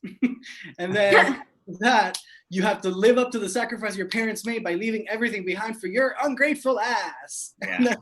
The 3 steps of being a dreamer. Just an immigrant, like a child of, you're an immigrant yourself as a child, but your parents are, older. Yeah. That's a little table. And I threw this in here. That's hot. That's what Paris Hilton said when she was asked about DACA. Thank you, Paris. Enlightening. Oh I had to put something gay. I had to make it gay. And Paris, yeah. Gay you get. It says a lot, because like you shouldn't even question it. It shouldn't be even a question. Hot. And because I know that people like to hear numbers, and when you mention numbers, people open their eyes and they're like, oh, this is actually something useful. And like Paris also said, probably the stats are like knowledge. So let's build some knowledge about what DACA recipients will contribute to America over the next 10 years. So we're looking at $433.4 billion to the GDP. We're looking at $60 billion in fiscal impact and $12.3 billion in taxes to Social Security and Medicare. So for people who think that DACA recipients are here freeloading, I really, really try to spread these stats as much as I can, because it's an insane amount of growth for the country. Like, what's more American than trying to give this land money? Yeah, exactly. Right? Yeah, totally. And a lot of people don't know these facts either. Like, I had to research myself. Like, I didn't know that I was contributing this much. But yeah, no, we contribute. Even if people are working under the table, some immigrants work under the table and don't pay taxes. Some of them use fake socials, which pay into the the system. But you pay property taxes through your rent. You pay sales taxes through everything you buy. You pay many taxes all day through, many purchases we make. So exactly, yeah. Yes, they all continue. They're all contributing. So yes. What else? And now we usually do the game Guess the Real Fake News. So I figured we could still do it and have fun with it, but it's DACA edition. So I'm gonna just say a statement. It's gonna be a total of 3, and you're gonna tell me if it's a true statement or false. Okay. All right. So the first statement is DACA provides a path to citizenship. True or false? False. False. That is false, yes. As of right now, there is no path to citizenship even with DACA. So it's like what I like to call restricted freedom. The next one is DACA college students get free college. False. False. That is super false. And that one frustrates me the most because I'm someone that has had to hold their education for years at a time because I wasn't able to pay out of pocket, even for community college. We don't even qualify for FAFSA. Yeah, I think that's the one where I got to know a lot of dreamers. Is a lot of friends of mine would drop out of school or had struggling. And I was like, why aren't you getting it? Oh, because I'm a dreamer. Yeah. But so like a community college, one class is you're looking at around $1,000 here in Florida because we don't even get in-state tuition in Florida. So yeah. Now the third one, DACA recipients are just sexier. Is that true or false? True. They're pretty sexy, I have to say. I mean, just look at LD. No, but really, I just want to get the message across that this is the only land I've ever known. We moved here when I was 11. I'm 29 now. I am as much of a part of this country as anyone else, and I just wish that someday we can get somewhere better with our immigration system.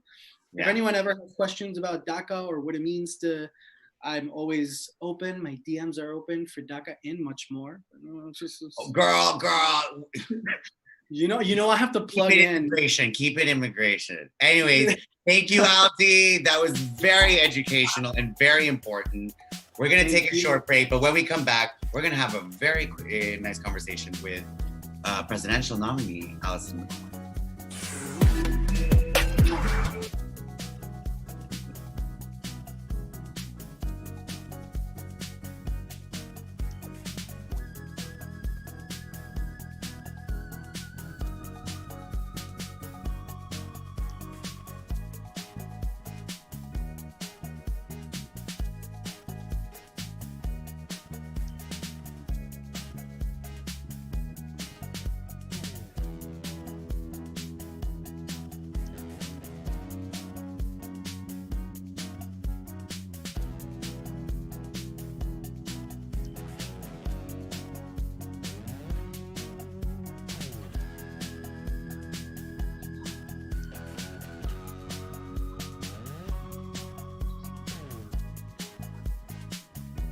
And we are back with Tonight with Tarek. And please help me welcome presidential nominee, Allison McCoy, ladies and gentlemen.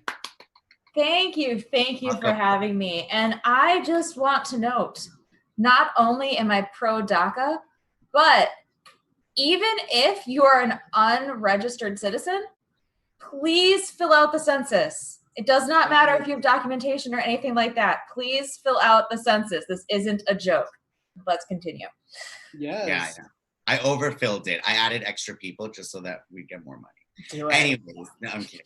Anyways, Madame President, maybe Madame President in the future. I wanted to talk to you a little bit about what you thought of our recent local elections. I personally was very disappointed. One of the people I wanted to get de-seated was Kathy Rundle. Yeah. She didn't. She's going to be with us for, I believe, a fourth term, is it? Yeah, no, it's really sad. And part of it's because only 28% of registered voters in Miami-Dade County actually voted. Wow.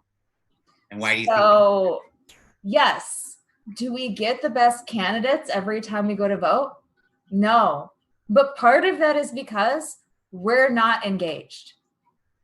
If you don't vote in a primary, there's not going to be a good candidate for the general election. And what's your prediction based on this for general election then? Okay, well, she's going to win. Like the Republicans aren't even having anyone run against her because she's so good at what she does. Yeah, that's true. She's so conservative too that the Republicans love her, even though that's a good sign for somebody. Yeah. Well, talk to us a little bit about you and your platform. Yes. Well, one of my big platforms that I've just recently come up with is I'm going to run government like a business. Now, I know you've heard this before, especially by my Republican colleagues, and that's because they're bad at business. The last time I checked, when you want to run a business, you want to increase your profits every quarter, which is why we're going to put a lot of money into the IRS. We are going to make sure we are making our money so that we can provide services for our citizens that are much needed. What services would you say are needed the most and most immediately? Oh, most immediately. Oh, well, of course, housing assistance. Right now with the pandemic, we definitely need people under roofs. Food assistance, childcare, Medicare for all. The list is literally endless of the things that we could do if we had more money. All right. What you going to do about our severely militarized police?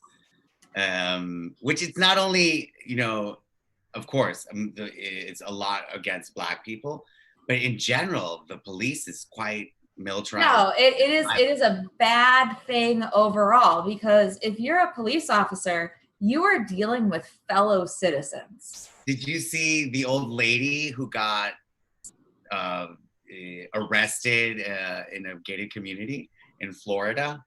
And the police almost broke her arms and she had to go to the hospital, and it was all very unnecessary. But yeah, I the old lady completely believe that. That's the problem. Like, I didn't see it, but I'm like, yeah, that sounds right. Yeah. That shouldn't be a thing.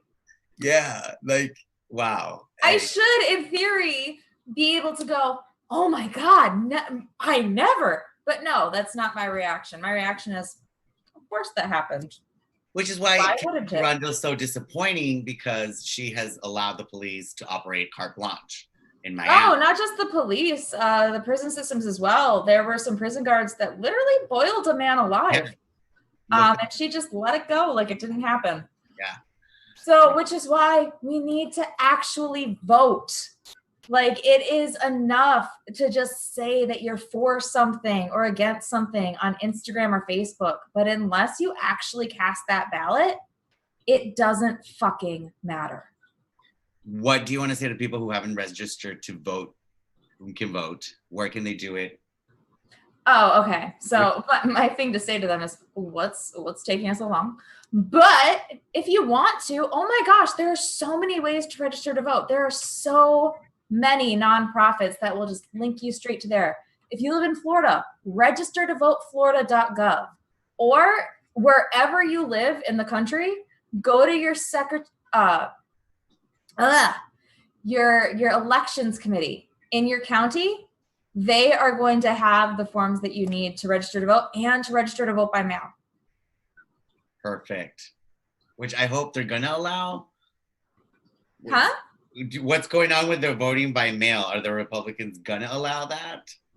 Okay, so depending on what state you live in, that's what's going to determine whether or not you can vote by mail. In the majority of states, you can. Actually, there are states that have only ever had vote by mail. If you live in Colorado, you only vote by mail. There is no in-person voting. Which I think is the best way of voting. I feel like it is. So my recommendation would be get your vote by mail ballot and then take it in person. If you're really worried about it, there are drop boxes in most communities where you can take your ballot and put it in. So you don't have to actually put it in the mail. Otherwise, please put it in the mail at least 2 weeks ahead of the election to make sure it gets counted. All right. Well, thank you, Madame President. I hope you win forever. I do too. And I hope to have you back very soon here on Tonight with Tarek. Thank you. Stay tuned, guys. When we come back, we're going to have Mariam do a comedy set for us, and it's going to be bomb.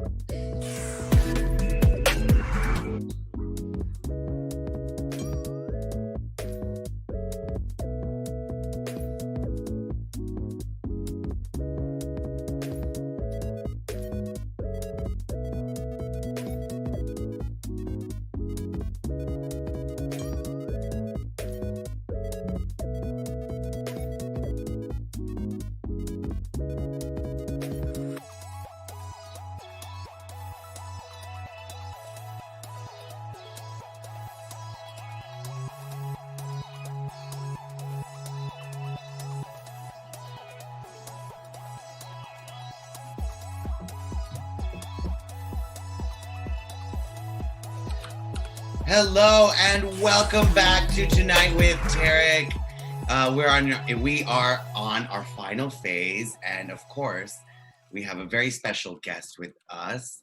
She is a comedian, a writer. She has an amazing show called News with a Bite that is super informative and entertaining. You should follow her on Insta and Facebook and all that. Ladies and gentlemen, please help me welcome Mariam Sup.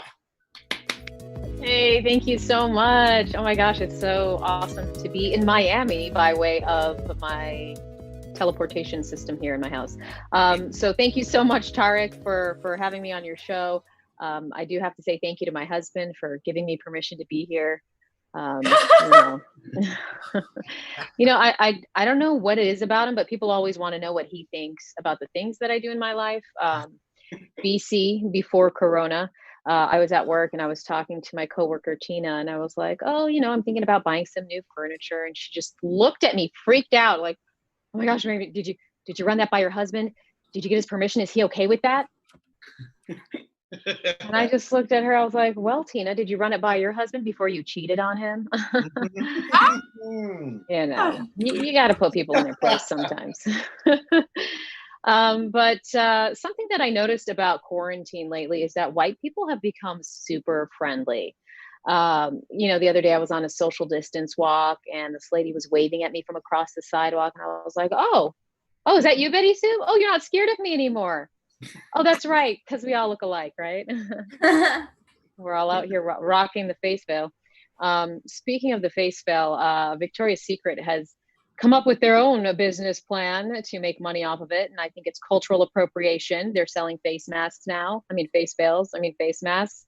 And I think, they probably caught on to the trend. Like, if you ever wondered why Muslims have so many kids, it's because a little mystery never hurt anyone. So, yeah. There's that. But yeah, I've gotten so into like looking for masks now. I'm like, oh my gosh, you can get different colors, different styles, you can bling them up. Kind of reminds me of my teenage years in Saudi Arabia. Yeah. But over there, it was more like, how do you sex up that mask, right? That face veil, like, how do you highlight your biggest and only asset, your eyes? Yeah, that was the trends over there. But anywho, we recently found out that my husband might be deported. I know you guys were talking earlier about immigration, and a lot of people in my life, especially the white people, get really worked up about it and scared. And they're like, oh my gosh, Miriam, what are you going to do? What do you need us to do for you? Should we have a protest? Should we get a petition going? And I'm just like, no, it's fine. It's handled. Okay. Easiest divorce ever. Seriously, think about it. The only baggage involved are the bags he's going to have to take to the airport. Bye, honey. See you never. There's a silver lining to everything, in my opinion. But a little bit more about me. I've been married for 14 years. I know it's a long time to be married, and I'm only 28. I prefer the term teen bride for those of you trying to make the calculations. That's the PC term, teen bride. But if anybody actually believes that to be true, I'm flattered you think I'm that long. Look, I can't even talk. I'm flattered you think I'm that young. Maybe I am lying. Maybe I really am 28 and I just don't want you to know. Oh, wow. So I have this boss who is really into my scarf, the hijab. And like every time he talks to me, he's always like, Miriam, can you hear me? Because you're all covered up. And I don't understand the slow motion movements and like the slowing down the conversation. Like, I'm not wearing a sleeping bag. I can hear you perfectly fine. But when my daughter was going to be born, he was like, Miriam, so when your daughter's born, is she going to be all covered up? Oh my God. And I was like, yeah, Jim. I'm like, we're not that crazy, okay? Our babies aren't born fully covered. We wait till they're 6 months old till we oppress them. We're not that crazy. Oh, man. But one day I was in his office and we were having a conversation. And, you want to make small talk with the boss. And he's pulling this hair off of his shirt. He's like, oh, man, I hate when that happens. And I just respond in a normal, natural fashion of, yeah, I hate when that happens too. Static electricity, right? He's like, but how does that happen to you? You're all covered up. And I just said, I don't know, Jim, you tell me, because you're bald. So I don't know where that hair came from. I know I have hair. Yeah. Oh, wow. But yeah, so what else can I tell you about the workplace that I worked at? I had this coworker, John, who was also really into my scarf. I'm not here to judge. Everyone has their thing that they're into, but like he would always ask to see my hair. And I get it. People are curious. They want to know what's under here. But it got to this point where he was like, Miriam, can I just see a picture of your hair? I'm willing to pay $100, $200. What's it going to take? And I thought about it and I was like, whoa, is this what it feels like to be propositioned? Because it's never happened to me. I'm just such an innocent little girl.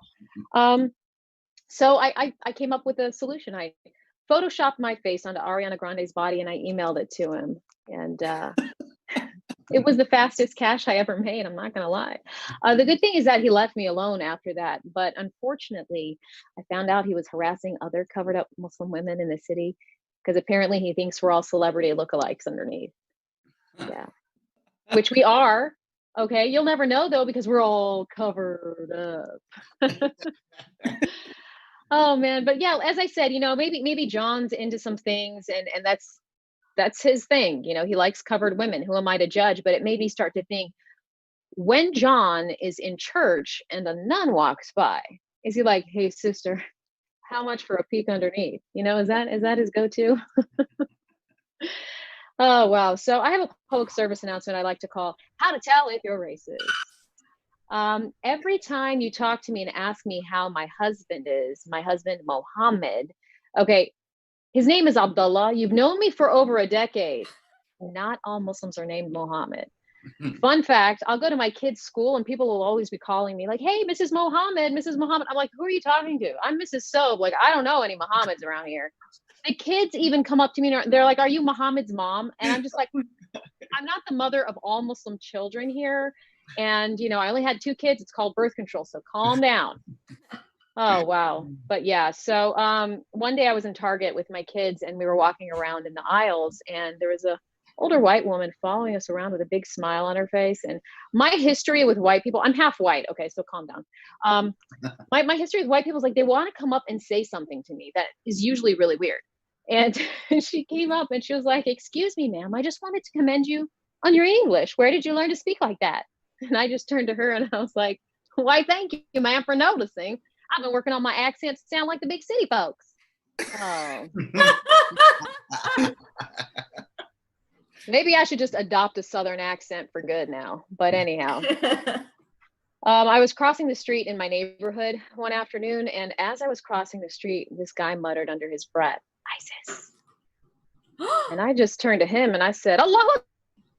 I mean, because why would you provoke me if you thought I was a terrorist? Like, is that even a smart move? That just doesn't seem very smart. But I'll leave you with this final "How to Tell If You're Racist" bit here.